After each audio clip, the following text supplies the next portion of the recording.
Bill bill is the account of work done और supply of material made. Bill क्या होता है कि कोई भी जब आप काम करते हैं तो उसकी बिल बनती है कि आपने इतना वर्क किया है, या अगर किसी तरह का मटेरियल कोई सप्लाई करते हैं तो उसका भी बिल आप बना के देते हैं। तो bill is the account of work done, जो काम करने का उसी का अकाउंट है जो जिसमें आपका खर्च हुआ, और जो सप्लाई ऑफ मटेरियल उसका खर्च, वो दोनों चीज बताता है।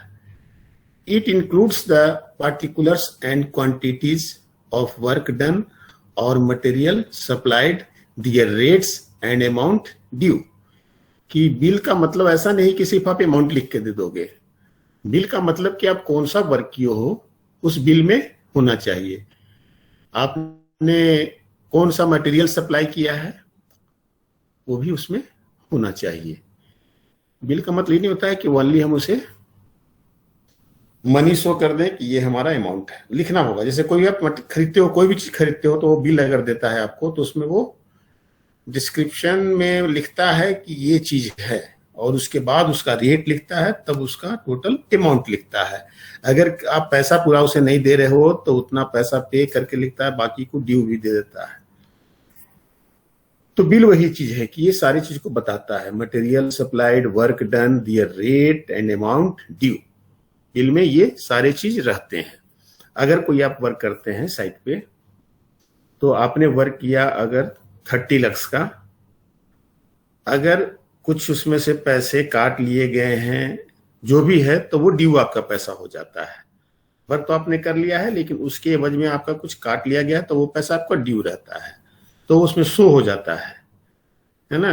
कि हमारा मान लीजिए टेस्टिंग रिपोर्ट आपने सबमिट नहीं किया, उसके लिए पैसा काटा हुआ है।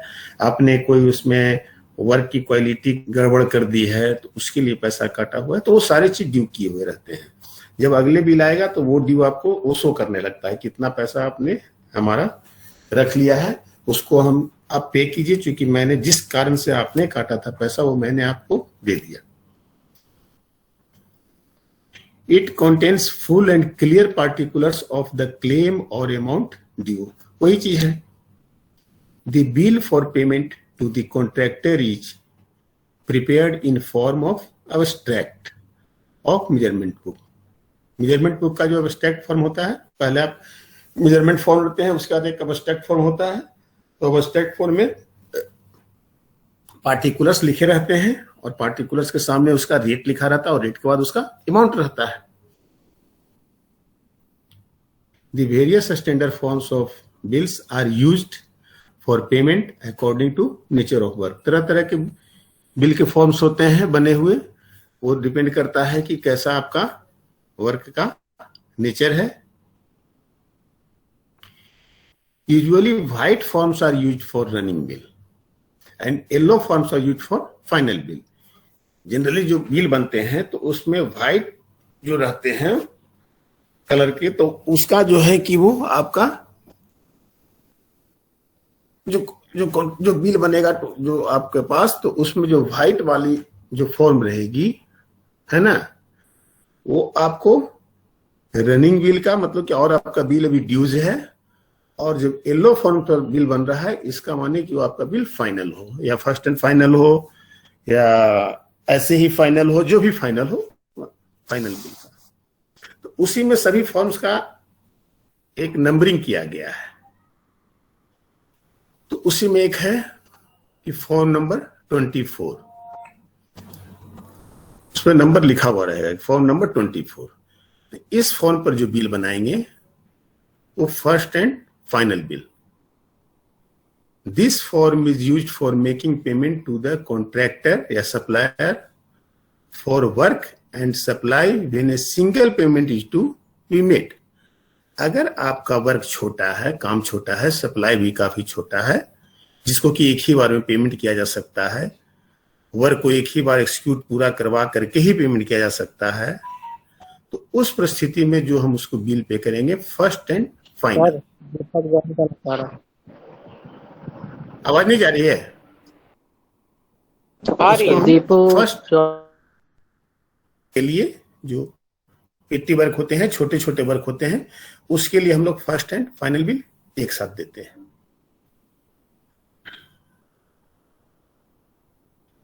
फॉर्म नंबर 25, इसको कहा जाता है, ये भी व्हाइट कलर का होता है, इसको बोलाता है रनिंग अकाउंट बिल ए। फिर कोई आया,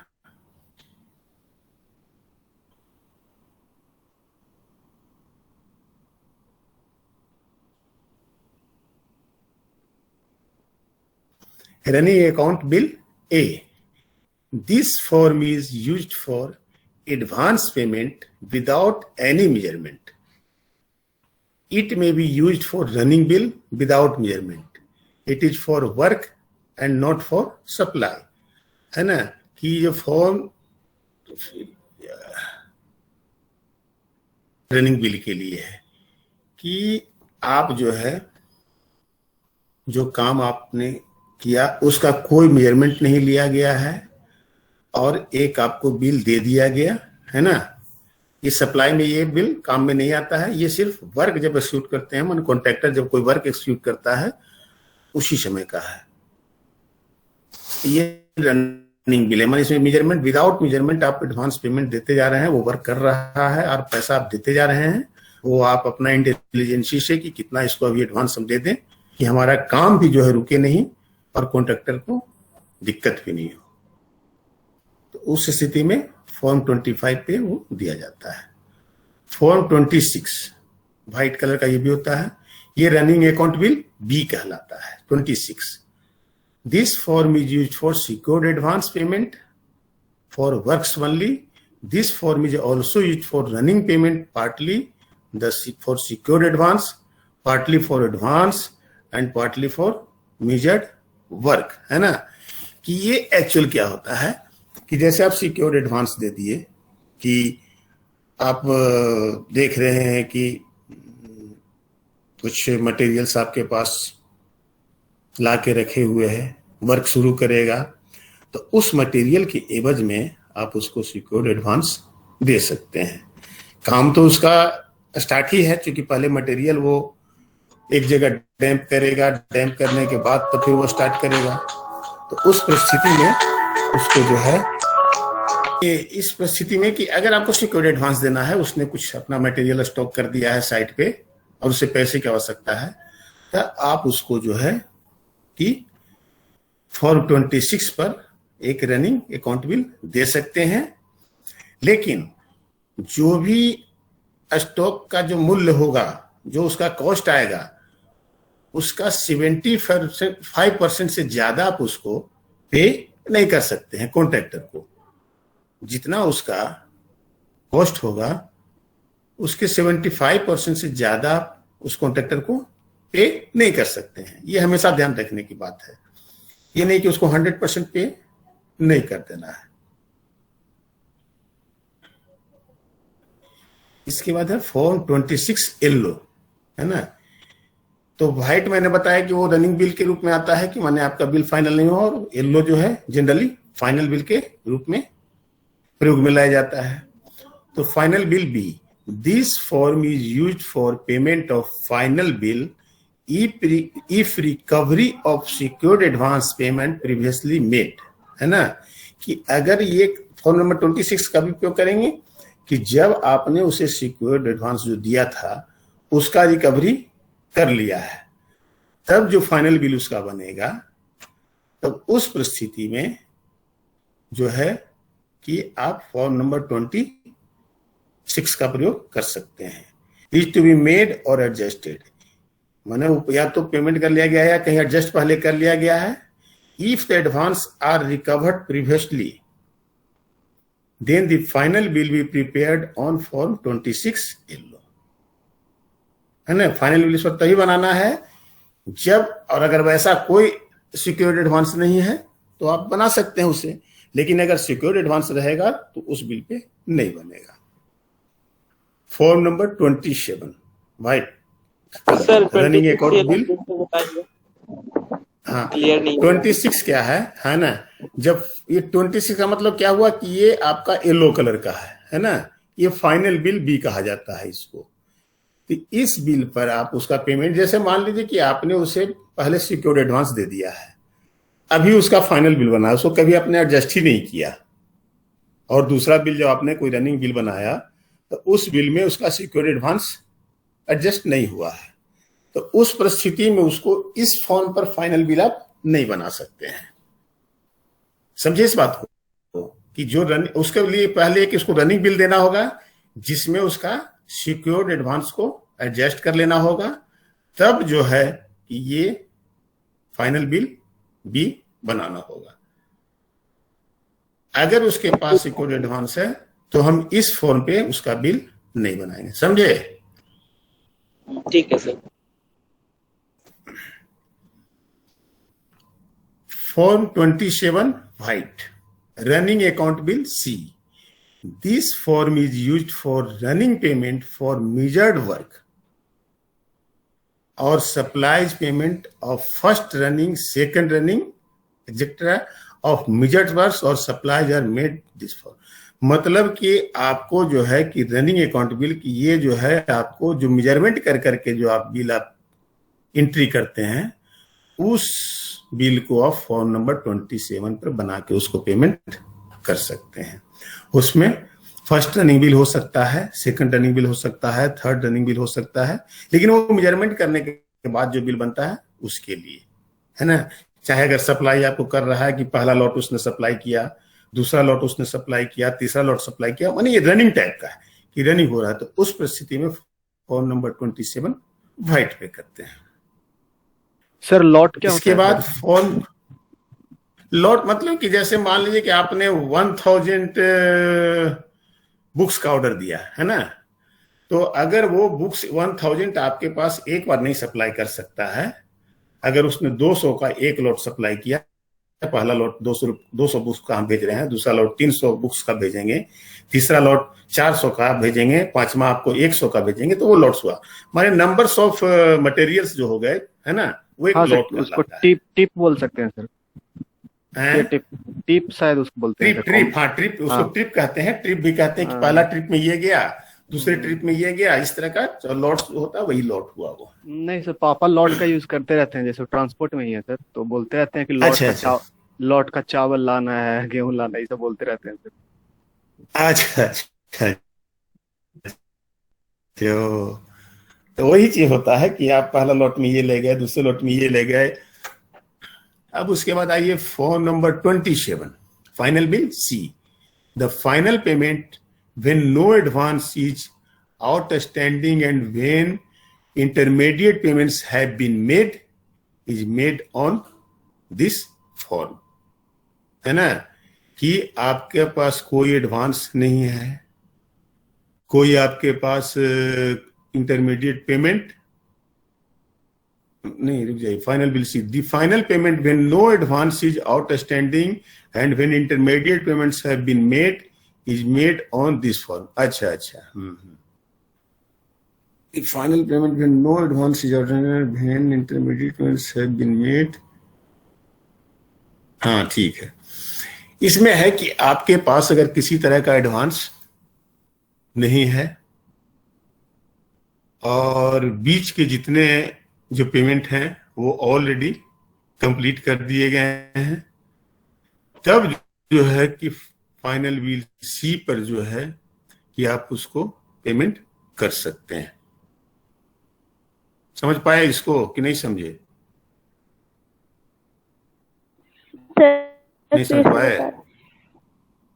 final bill C, the final payment when no advance is outstanding, मतलब कि आपको जो है कि किसी तरह का एडवांस नहीं है आपके पास, और व्हेन इंटरमीडिएट पेमेंट्स, और जब बीच का सारे पेमेंट आपको बना दिए गए हैं, समझे, जब बीच के सारे पेमेंट आपको बना दिए गए हैं, तब जो है कि इस बिल पर हम फाइनल पेमेंट उसका करेंगे। मतलब कि कोई आपके पास किसी तरह का डीड नहीं है, बीच का सारा चीज आपको दे दिया गया है ना, और इससे तभी बनाएंगे। और इससे पहले जो मैं एक बताया था आपको, येलो कलर का फाइनल बिल सी, है ना, इसमें क्या था कि जैसे कि आपको सिक्योर्ड एडवांस आपके पास रिकवरी हो जाना चाहिए। देख लीजिए, एक फाइनल बिल बी है और एक फाइनल बिल सी है ना। तो इसमें है कि आपके पास सिक्योर्ड एडवांस जो है सो नहीं रहना चाहिए, तभी ये फाइनल बिल बनेगा।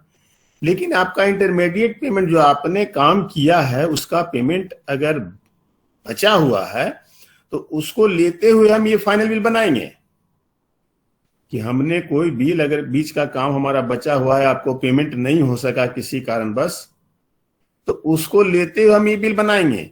लेकिन जब फाइनल बिल सी हम बनाएंगे तो आपके इंटरमीडिएट सारे पेमेंट हो जाने चाहिए। ये यहां पर एक चीज सोचिएगा सिर्फ कि उसमें क्या है कि फाइनल बिल जब आप बी बना रहे हैं तो मान लीजिए कि कोई बिल आपका ऑलरेडी बना तो था लेकिन आपको पे ड्यू रह गया, आपको पेमेंट नहीं हो सका। उस परिस्थिति में जब आप फाइनल बिल बनाएंगे, अब हमको फाइनली बिल बना दीजिए, वो तो हमें पे नहीं हो सका, अब हमको फाइनल बिल बना दीजिए।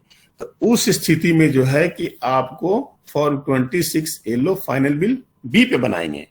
लेकिन अगर सारे इंटरमीडिएट पेमेंट है वो क्लियर हो चुके हैं, कोई एडवांस वगैरह आपके पास नहीं है किसी भी तरह का, तब जो फाइनल बनाएंगे, है ना, तो उस परिस्थिति में जो है कि फाइनल बिल सी बनाएंगे।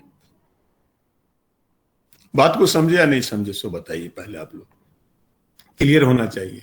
Yes sir. समझ गए? हाँ सर, समझ गए। समझ गए ना? तो अब हम पूछें एक चीज जो आप लोग समझे तो बताइएगा कि जैसे मान लीजिए कि उसका एक पेमेंट हुआ, है ना, कुछ पैसा आपने डिपार्टमेंट ने काट करके कॉन्ट्रैक्टर का रख लिया है, ठीक है, कुछ पैसा कॉन्ट्रैक्टर ने काट करके, डिपार्टमेंट ने कॉन्ट्रैक्टर का काट करके रख लिया है और उसको अभी एक फाइनल जो बिल बनना है वो फाइनल बिल बनने वाला है। तो वो किस फॉर्म पे बनाएंगे? सर बी पे बनेगा। काम उसका फाइनल हो गया, हाँ वो बी पर बनेगा, ठीक, यही समझना है कि वो बी पे बनेगा।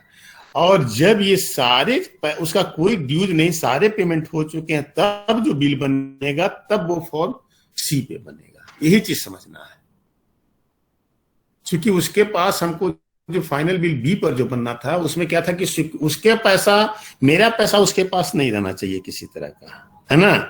उसका पैसा अगर हमारे पास ड्यूज है तो चलेगा, लेकिन हमको फॉर्म सी पर तभी बनाएंगे जब उसका सारे बीच का मैंने पेमेंट बना दिया है, कोई एडवांस वगैरह नहीं है, किसी तरह का भी चीज नहीं है, तब जो हम फाइनल बिल सी पे बनाएंगे। Form 27A running account bill D, this form is used for making intermediate payment to contractors on lump sum contract. समझे ना, ये भी रनिंग बिल देते हैं इसमें, लेकिन ये किस स्थिति में देते हैं? जब आपने कॉन्ट्रैक्टर को लमसम कॉन्ट्रैक्ट दे दिया है, आपने बोल दिया है कि जाइए आप ये काम को कर दीजिए, आपको मैं 5 लाख रुपए दे दूंगा। तब अगर वो आपने वो ये क्या हुआ, ये लमसम कॉन्ट्रैक्ट हुआ कि आपने 5 लाख रुपए बोल दिया कि 5 लाख रुपए दे दूंगा, कॉन्ट्रैक्टर तैयार हो गया। तो उस परिस्थिति में अगर बीच में उसको कुछ उसने वर्क कर दिया है और 2 लाख रुपए का करीब आपके अनुसार कि 2 लाख रुपए से ज्यादा का काम किए हुए हैं, तब जो 2 लाख रुपए उसको पे करेंगे रनिंग बिल, है ना, तब वो आप करेंगे फॉर्म 27A पे, उसको कहेंगे running account bill D. Form 27B, है ना, final bill, this form is used for making final payment to contractors on lump sum contract. ये जो है कि 27A हम लोग किए लमसम कॉन्ट्रैक्ट का रनिंग बिल, और 27B हमने किया फाइनल बिल लमसम कॉन्ट्रैक्ट का ही। कि जब लमसम कॉन्ट्रैक्ट का रहेगा तो उसको 27A पे रनिंग बिल और 27B पे फाइनल बिल, ठीक है। अब आइए voucher. Voucher is an accounting legal document for proof against payment made. Voucher जो है कि एक अकाउंटिंग का लीगल डॉक्यूमेंट्स है जो हमेशा काम में आता है। कभी भी इंस्पेक्शन वगैरह हो रहे हैं तो ये वाउचर ही दिखाया जाता है। और जो ऊपर आपका बिल जो दिखा वो बिल ही कन्वर्ट हो जाता है वाउचर में। जब उस पर कोई भी आपका परचेज होता है, ये करते हैं, सप्लाई लेते हैं, तो जब हमारे जो डिपार्टमेंट के ऑथराइज्ड पर्सन हैं वो सारे साइन वगैरह कर देते हैं या कॉन्ट्रैक्टर से हम साइन ले लेते हैं, तो वही बिल हमारा वाउचर में कन्वर्ट हो जाता है, जिसको हम रख लेते हैं और वो हमारे लिए हमेशा यूजफुल रहता है कि कभी भी कोई इंस्पेक्शन हुआ तो मैं उस वाउचर को उसको दिखा सकता हूं। It is kept as a record, यह एक रिकॉर्ड के रूप में रखा जाता है। For any payment a bill is prepared and payment is made on this duly checked bill. माने अगर जो वाउचर होगा वो हमेशा चेक्ड बिल होगा। बिल जो होगा वो अलग चीज हो गया, लेकिन वाउचर बनेगा चेक बिल होने के बाद ही, कि जब आप बिल को पूरी तरह चेक कर लेंगे उसके बाद ही बनेगा।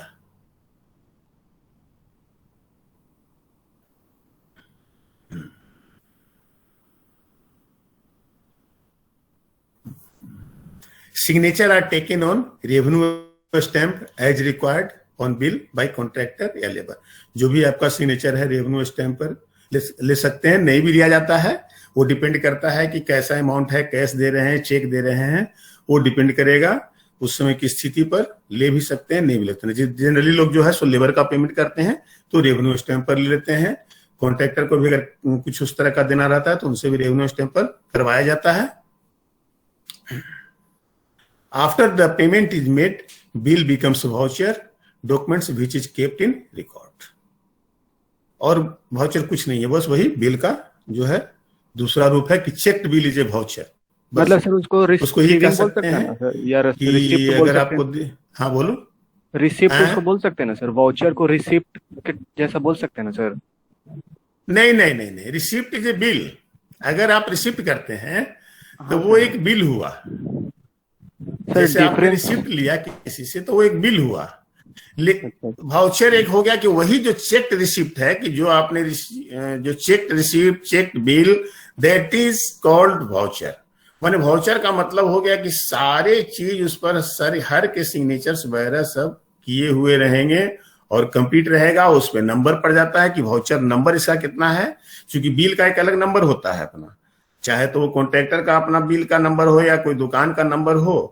लेकिन फिर जब उसको आप एज ए वाउचर कन्वर्ट कीजिएगा तो उस पर आपका एक अलग नंबर पड़ेगा, जो कि आपको कैशबुक में उस वाउचर का एंट्री होता है। और वो वाउचर उसी कैशबुक को देख करके आदमी उस वाउचर को निकालता है। वो अलग से फिर जिस ऑफिस में वो बिल गया या रिसिप्ट गया तो उसको एंट्री करके उसको वाउचर बनाता है। ये हमेशा ध्यान रखिएगा। कैशबुक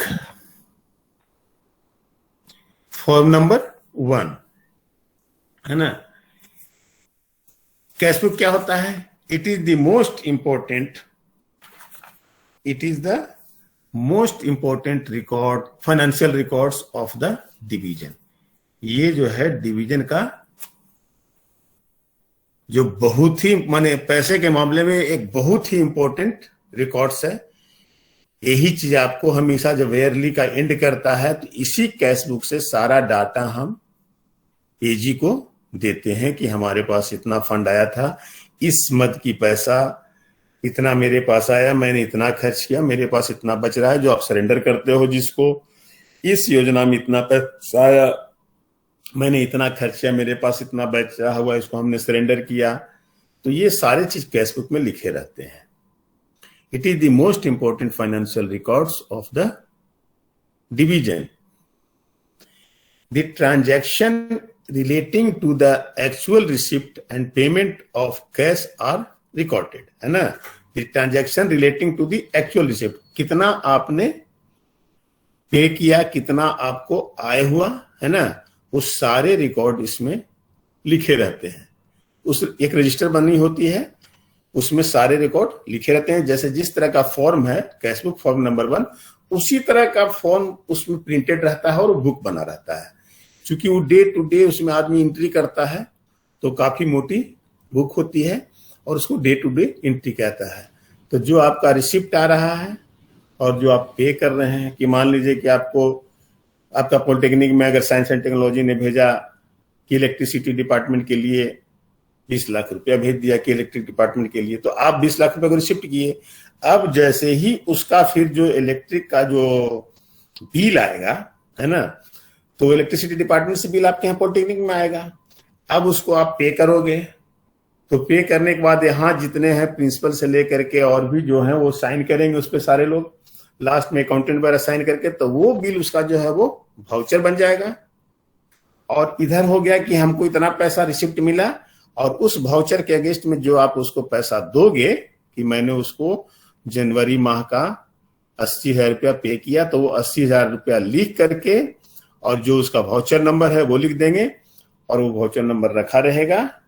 वो लीफ एक रहती है, गार्ड फाइल टाइप की रहती है, तो उसमें सारे स्टार्ट दिए जाते हैं और उससे देखा जाता है कि हाँ जनवरी का निकालिए, तो ये जो एक नंबर है आपने कैसे पे किया है 80,000 रुपये, तो वो दिखाया जाता है कि देखिए इसका वाउचर ये है, ये हमारे इलेक्ट्रिसिटी का बिल आया था 80,000 रुपया, मैंने इसको पे किया है। अब इसी तरह से हर महीने करते करते करते लास्ट में जब आपका फरवरी पहुंच जाएगा, तो मार्च में जब आपको सरेंडर करना रहता है, तो अब उसने जो 10 लाख रुपया दिया था, तो आपने कितना खर्च किया। आप सपोज कीजिए कि 8,80,000 रुपया खर्च किए, तो आपके पास 1,20,000 बचा उस मद का, तो उसको आपको सरेंडर करना है। तो इस तरह से होते हैं बिल में। उसी तरह से कॉन्ट्रैक्ट वाले में भी जो होता है कि इस तरह से बिल लोग सबमिट करता है, फिर उसको चेक किया जाता है, उसको रजिस्टर में चढ़ाया जाता है। सारे प्रोसेस इसी तरह के होते हैं। इसके आगे इसमें डाला हुआ नहीं है हाँ। तो ये जो हुआ कि the transaction relating to the actual receipt and payment of cash are recorded in a register made of PWD account form number 1 known as cash book. All cash transaction taking place day to day are entered strictly in registered of cash book in the divisional office and sub divisional office. ये day to day जो है कि per day जो है सो ये काम किया जाता है और उसका डेली का एंट्री होता है। The page of cash book are machine numbered, है ना, कि जो उसके कैश बुक के जो पेज होते हैं वो सब मशीन के द्वारा नंबरिंग किए रहते हैं 1 2 3 4, कि कोई उसको पेज को हटा नहीं ले, निकाल नहीं ले।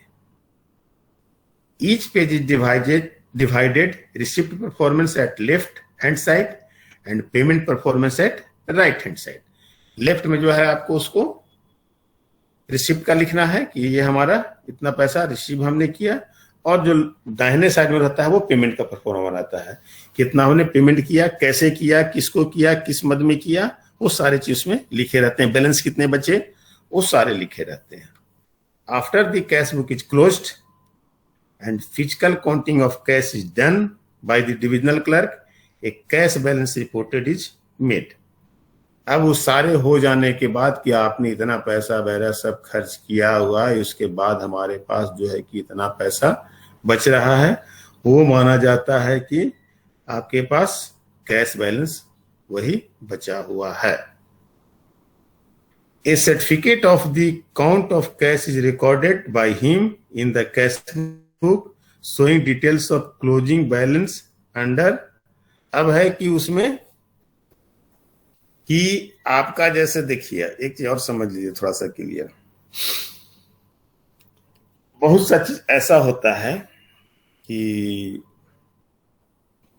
एक तो डिपार्टमेंट से पैसे आए, हमारे पॉलिटेक्निक का ही एक उदाहरण लीजिए, अगर ज्यादा दूर नहीं समझेंगे तो यहीं पर समझिए कि डिपार्टमेंट पैसा भेजा, वो डिफरेंट योजना में पैसा भेजता है। जैसे मैंने आपको बताया कि इलेक्ट्रिसिटी डिपार्टमेंट वो प्रिंसिपल के अकाउंट में चला जाता है। अब है कि उस कैश बुक से पता चलता है कि इतना पैसा आया था वो प्रिंसिपल के अकाउंट में है। अब उस पैसे से उसका जो सबका जो चेकबुक होता है वो अलग अलग होता है कि इसके लिए चेकबुक हमको इतना से इतना हमने इश्यू करवाया है इलेक्ट्रिसिटी बिल के लिए, तो ये सारे चीज रहते हैं उसमें। डिफरेंट डिफरेंट चेकबुक्स रहते हैं। तो जब उस अकाउंट में आता है तो मत पर ध्यान रखने के लिए चेकबुक का इस्तेमाल हम लोग क्यों करते हैं वैसा, कि हमको ये ध्यान रहे कि मेरे पास इस योजना का कितना पैसा बच रहा है। चूंकि हम चेकबुक में भी उसको अगर ड्राफ्टिंग करते जाते हैं तो उस समय हम प्रिंसिपल भी देख सकते हैं बिना रजिस्टर को देखे हुए कि हाँ इसमें तो मेरा इतना पैसा आया था, इतना इसमें खर्च हो गया, इतना बैलेंस है। चाहे तो आप एक चेक से भी सबको काट सकते हैं, तो उसको मेंशन किया जाता है उसमें कि इतना पैसा आया, रिसिप्ट किया और उसका इतना पेमेंट हमको हुआ। उसके बाद क्या होता है कि जो कैशियर होता है वो एक अलग अपना, जो मान लीजिए कि उसने कॉलेज में खर्च करने के लिए ले लिया, जहां तहां उसको कैश खर्च करना है कि आपके पॉलिटेक्निक में गमला आया, फूल आया, जो भी हुआ। ऐसे जनरली ये बेटर नहीं माना जाता है कि कैश खर्चा कीजिए, क्योंकि ज्यादातर अगर आप चेक के थ्रू खर्चा करते हैं तो उसमें ट्रांसपेरेंसी ज्यादा होती है। लेकिन अगर कैश से आप खर्च कर रहे हैं इसका माने कहीं ना कहीं ट्रांसपेरेंसी की कमी मानी जाती है। तो जनरली लोग चेक से ही खर्च करते हैं। जैसे इसमें है कि बाई हैंड हम चेक कर रहे हैं कितना पैसा हम रोज आज खर्च किए, कितना बचा, तो उस चेक का भी ये होते रहता है, चेक नंबर लिखते जाते हैं, ये करते जाते हैं कैशबुक में। और एक हुआ कि जो कैश पैसा होता है, जो कैशियर के पास मान लीजिए कि 1-8 लाख रुपया उसने निकाल लिया, कि हम हर जगह चेक इश्यू नहीं कर सकते हैं, जहां तहां हम कैश दे करके भी काम चला सकते हैं। कोई आदमी लेगा हमसे एडवांस, उसके बाद वो जाके खरीद के लाएगा, वो देगा बिल, उसका बिल हम एंट्री करेंगे। तो ये डिफरेंट डिफरेंट फॉर्म होते हैं। इस चीज को मान लीजिए कि जो कैशबुक होता है तो एक्चुअल में उसका पैसे का ट्रांजैक्शन, रिसिप्ट और पेमेंट का ये लिखा रहता है कि एक तरफ रिसिप्ट आप कर रहे हैं 100 और एक तरफ पेमेंट कर रहे हैं 100। तो हमारे क्या है कि जैसे डिपार्टमेंट, अगर कोई कॉन्ट्रैक्टिव वाली डिपार्टमेंट है तो बिल्डिंग डिवीजन ये सब है, तो उस स्थिति में जो है कि वहां जब बहुत से लेबर जो डिपार्टमेंटल वर्क होता है ना, तो वहां एक्चुअल कैश का ही प्रोविजन होता है। क्योंकि आप लेबर को चेक नहीं देते हैं, आप लेबर को कैश देते हैं, तो वहां ये एक्चुअल कैश बुक के रूप में यही माना जाएगा कि पैसे से रिलेटेड। लेकिन बहुत जगह जहां चेक वगैरह का यूज काफी अधिक होता है, जैसे हमारे पॉलिटेक्निक और भी कॉलेजेस, तो वहां पर कैश बुक को इन्हीं सब चीज का जो है कि उसमें सबमिशन किया जाता है, सब चेक नंबर सबमिट लिखा जाता है, उसमें यही अंकित किया जाता है। लेकिन जैसे बिल्डिंग डिवीजन वगैरह में है कि वहां चेक वगैरह तो जाता ही है कॉन्ट्रैक्टर को, जो बड़ा सा चेक होता है। लेकिन अगर डिपार्टमेंटल वर्क होता है तो उसके लिए कैश बुक रहता है, उसमें हम लोग कैश को ही एंट्री और एक्सपेंडिचर दोनों शो करते हैं। ये ध्यान दीजिएगा। A certificate of the count of cash is recorded by him in the cash book showing details of closing balance under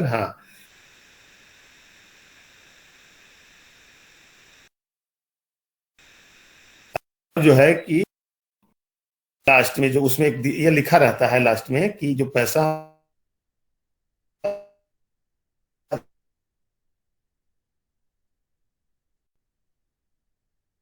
इस ये लिखा हुआ है कि इस तरह का लिखा हुआ रहता है, उसको दिया है ना।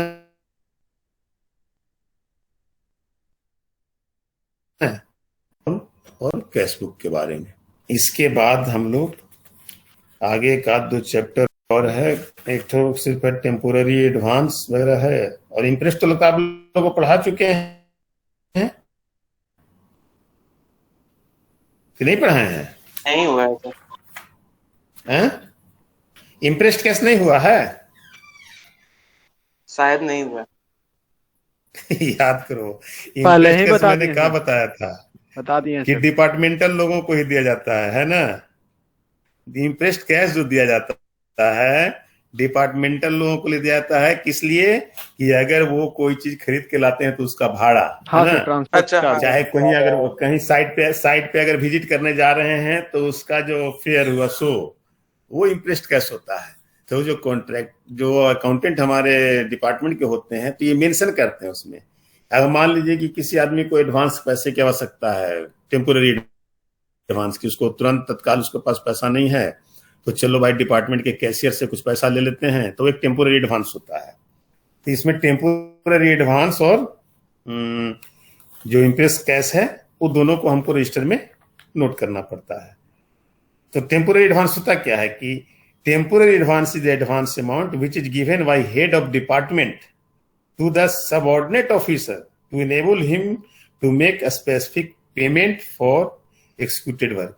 कि जैसे मान लीजिए कि वो कोई काम उसने किया, तो अब तो हुआ कि भाई, एक तो हुआ कि आप बिल लेके आए तो आपको पैसा पे हो गया, और एक हुआ कि नहीं, आपको पैसा दे दिया गया है ना, और आप सारा काम करके तब हमको बिल दे दीजिएगा और पैसे को एडजस्ट कर लीजिएगा।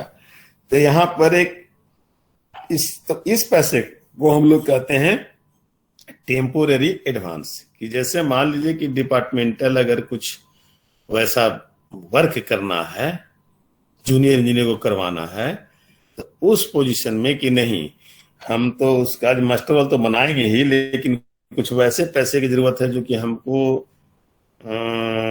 उसका यूज करना पड़ सकता है, तो उस परिस्थिति में जो है एग्जीक्यूटिव इंजीनियर से आदेश लेकर के जूनियर इंजीनियर चाहेगा तो टेम्पोररी एडवांस ले सकता है, समझे। The maximum amount of temporary advance depends upon security of subordinate officer, usually up to 2500।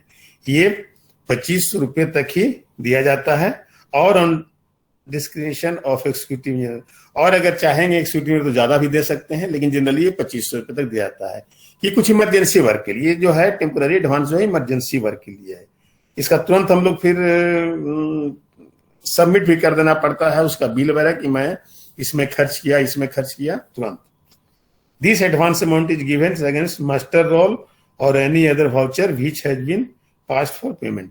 वही हुआ कि जैसे मान लीजिए कि कोई काम करवा रहा है जूनियर इंजीनियर, तो उस पोजीशन में है कि मास्टर रोल में तो उसने नाम लिखा, लेकिन मास्टर रोल अभी फुल्ली जो है सब लिख वगैरह तो सब उसमें एडमिट कर दिया उसने, नाम वर्क सारे, लेकिन अगर वो पास नहीं हुआ है तो उस पोजीशन में वो टेम्पोररी एडवांस ले करके, है ना, और वो तत्काल लेबर को देके काम चला सकता है।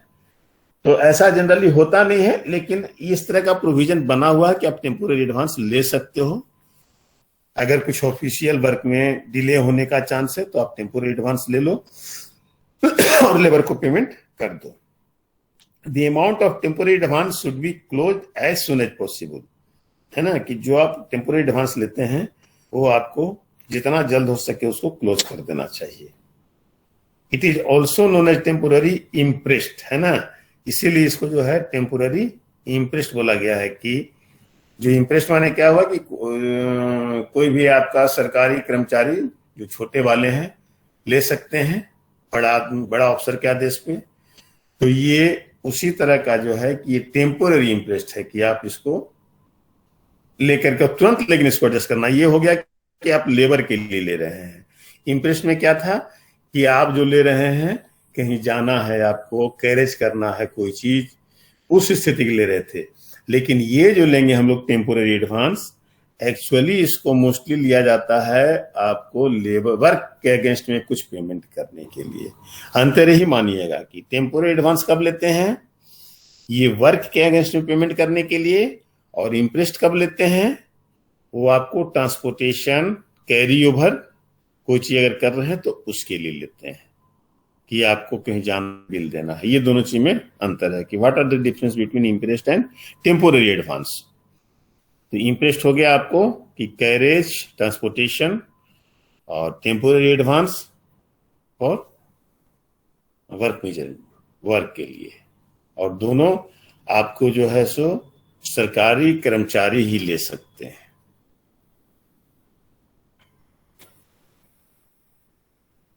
The account of temporary advance are kept in impressed cash account form number 2, है ना। जो टेम्पररी एडवांस रहता है वो फॉर्म नंबर 2 पर लिया जाता है। समझ पाए बात को? अगर कोई आपसे पूछ बैठे, है ना, तो कि जो इम्प्रेस्ड कैश लेते हैं वो क्या हुआ और टेम्पोररी एडवांस वो क्या हुआ, तो टेम्पोररी एडवांस आपको जो है वर्क के अगेंस्ट में लेना है कि आपको कोई वर्क करवाना है जो मास्टर, उसके अगेंस्ट में लेना है, और इंप्रेस्ड कैश जो है सो आपको ट्रांसपोर्टेशन वगैरह का आधार लेना, जबकि दोनों का एंट्री जो है सो फॉर्म नंबर 2 में ही होगा। इंप्रेस्ड कैश का भी फॉर्म नंबर 2 पर ही होता था, और टेम्पोररी एडवांस का भी एंट्री फॉर्म नंबर 2 पर भी होता है, लेकिन कैश बुक में आपको ये शो करना होगा कि ये टेम्पोररी एडवांस है और ये इंप्रेस्ड कैश है। तो आज भर इतना ही, बाकी नेक्स्ट क्लास में लेंगे। और सर कैशबुक बता दीजिए थोड़ा सा। कैशबुक, कैशबुक क्या होता है कि जैसे देखो, आप छोटा सी से पहले समझो कि मान लो कि तुम्हारे पास कुछ पैसा आया, रिसिप्ट किया गया है ना, मान लो कि 1 लाख रुपए रिसिप्ट किया गया। अब जब 1 लाख रुपए रिसिप्ट किया गया तो उसको आपको उसका खर्च शो करना है कि जो 1 लाख रुपए हमने रिसिप्ट किया तो हमने खर्च कहाँ कहाँ किया। तो जो कैशबुक होता है उसमें जो फॉर्म नंबर 1 का जो रूप है कैशबुक में, तो फॉर्म नंबर 1 का ही प्रिंटिंग पूरे कैशबुक में रहती है। माने फॉर्म नंबर 1 का अगर हम नंबर्स ऑफ फॉर्म नंबर 1 मिला करके कैशबुक बनता है। तो लेफ्ट साइड में हमारा रहता है कि जैसे आपने रिसिप्ट किया, कि मान लीजिए कि आपको 1 लाख रुपया कहीं से मिला, तो आप जहां से मिला उसका आप नाम लिखोगे, किस योजना में मिला उसका नाम लिखोगे, और दाहिने साइड में रहता है उसका एक्सपेंडिचर। तो आपने उस पैसा को कहां कहां खर्च किया, इसीलिए कि हम उदाहरण एक दिए थे कि मान लीजिए कि आपका इलेक्ट्रिक बिल देने के लिए, चूंकि सरकार के जितने भी ये हैं ऑफिस हैं सब सरकार के द्वारा चलाए जाते हैं, और हर का एक विभाग होता है, डिपार्टमेंट होता है, उस विभाग के अंदर बहुत सारे संस्थान होते हैं। तो विभाग पैसा भेजती है, और वो जो पैसा भेजती है वो डिफरेंट मद में पैसा भेजती है। तो वो जो आप रिसिप्ट करेंगे डिफरेंट मद में, मतलब योजना में। तो आप कोई योजना में आपने 1 लाख रुपया रिसिप्ट कर लिया, अब उस योजना में आपका खर्च यहाँ कितना है। तो अगर आप सपोज कीजिए कि इलेक्ट्रिसिटी डिपार्टमेंट के लिए आपको 1 लाख रुपया भेजा गया, अब आपको महीना में कभी 80,000 का बिल हो रहा है, कभी 50,000 का बिल हो रहा है, कभी 60,000 का बिल हो रहा है। तो आप लेफ्ट साइड में तो आपने लिख दिया कि मेरा पैसा आया डिपार्टमेंट से 1 लाख, लेकिन राइट साइड में आप लिखेंगे कि जनवरी माह का बिल जो इलेक्ट्रिसिटी बोर्ड आपको देगा, तो जनवरी माह का बिल हमारा 80,000 है, और वो जो बिल देगा उस पर हमारे संस्थान के जो हेड हैं और भी जो लोग हैं उस कमेटी में, वो सारे साइन करेंगे, और साइन करने के बाद वो वाउचर बन जाएगा, उस वाउचर का उस पर नंबर पड़ जाएगा। उस नंबर को हम लोग कैश बुक में लिखेंगे, उस नंबर को हम लोग कैश बुक में एंट्री करेंगे। और तब क्या होगा कि जब कैश बुक में आपने एंट्री कर दिया और उसमें एक्सपेंडिचर शो भी कर दिया, तो अगर कोई कैश बुक देखेगा तो जैसे ही देखेगा कि ये जो नंबर वाउचर नंबर इतना जो है ना कैश बुक में, तो उस वाउचर को खुजवाया जाएगा, तब तो उसका बिल मिलेगा। वो जो चूंकि बिल ही वाउचर बन गया था, तो उसी की एंट्री उसमें डाली रहती है। तो कैश बुक में सिंपल सा ये लगा लो, मान के चलो कि ये एक तरह का जो है ना, ये एक बुक है जिसमें आय और व्यय का ब्यौरा लिखा रहता है। इसमें आय और व्यय का ब्यौरा लिखा रहता है। इसके जो है कि हर पेज मशीन प्रिंटेड किए रहते हैं, है ना। और इसके बाएं तरफ अगर मान लो किसी तरह से तुम लोग को कैश बुक पर नोट लिखने के लिए दे देगा, तो है ना, तो इसमें साफ साफ यही लिखिए आप कि ये जो है कि ये एक फाइनेंशियल रिकॉर्ड है डिवीजन के लिए, है ना। और इसमें जो है एक्चुअल रिसिप्ट और एक्चुअल पेमेंट को रिकॉर्ड किया जाता है। इसका हर पेज मशीन के द्वारा नंबरिंग किया रहता है ना। और खर्च का ब्यौरा बाएं तरफ लिखा रहता है, सॉरी, इनकम का ब्यौरा बाएं तरफ लिखा रहता है, और पेमेंट का ब्यौरा दाएं तरफ लिखा रहता है, समझे। और जब क्या होता है कि मान लीजिए कि हाँ, इसका डे टू डे कैशबुक में डे टू डे एंट्री किया जाता है, और जब एंड ऑफ ईयर होता है ना, उस समय टोटल जो खर्च होता है, जो रिसिप्ट आपका टोटल था और टोटल आपने जो पेमेंट किया, तो इन दोनों का जो डिफरेंस हुआ जब आप क्लोज कर रहे हैं, जब कैशबुक आप क्लोज कर रहे हैं, तो आपका जितना रिसिप्ट था और आपने जितना पेमेंट किया, तो अगर रिसिप्ट मेरा 1 लाख था और पेमेंट मेरा 9,20,000 थे, तो हमारा बैलेंस कितना बचा 80,000 का। तो वो क्लोजिंग डेट हो गया 80,000 को आपका क्लोज हो गया, कि क्लोजिंग डेट जब हुआ जिस समय, तो बैलेंस हमारे पास बच गया 80,000। वो 80,000 जो है वो मेरे पास एक्स्ट्रा है, उस बैलेंस को हम लोग कहते हैं क्लोजिंग बैलेंस। समझे? उस बैलेंस को हम लोग क्या कहते हैं? Closing balance. कि अब आज हमारा बंद हो गया ये, और मेरे पास इतना पैसा बच गया, और उस पैसे को हम लोग सरेंडर कर देते हैं कि इस फाइनेंशियल ईयर में हमारा पैसा इतना बच गया, और जिसको हमको सरेंडर करना पड़ता है। फिर अगले वित्तीय वर्ष के लिए हमारे पास पैसा ग्रांट होगा, तो फिर हम कैशबुक को फिर से रीस्टार्ट करेंगे। तो इसीलिए अप्रैल से लेकर के मार्च तक का माना जाता है क्लोजिंग डेट, कि अप्रैल में कोई चीज शुरू किया जाता है और मार्च में उसको क्लोज कर दिया जाता है। समझ पाई? Yes sir. समझी?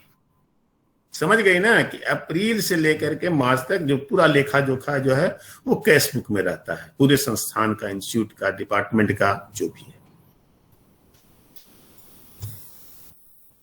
तो आज इतना ही। फिर दूसरा क्लास भी मेरा है।